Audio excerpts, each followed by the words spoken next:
Akalar Nissan mashinasiga propanni eng full variantida qo'yib berganmiz, garantiyali qilib. Mashinamiz o'ta bahaybat, katta Nissan Patrol deganman. Yo'qmi? Kattaligi ham alohida tema, uni qaranglar. Shuncha katta bo'lishiga qaramasdan, 100% gazda harakatlanadigan to'laqonli motor bilan jihozlangan ekan, ko'ryapsizmi ichini? Bir uy bir daliz, lekin shunday bo'lsa ham hamma narsa ishlaydigan.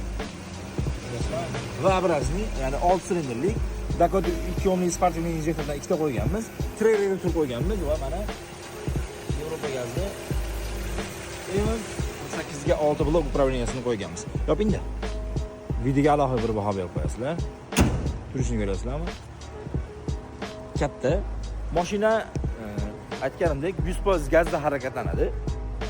100% gazda harakatlanganligi uchun ham har qanday misol uchun gaz quyganingizda o'ylanmasdan muammosiz yuraverasiz. Ya'ni ham benzin ham gaz ketyapti deb o'ylamaysiz. Orqadan yurishi mana eng mazasi akalar buni balonida. Eng qizig'i bilasizlar, bular rasxodi katta bo'ladi. Shunaqa bo'lishiga qaramasdan biz bunga 89 litrlik propan qo'yib berganmiz. Turishi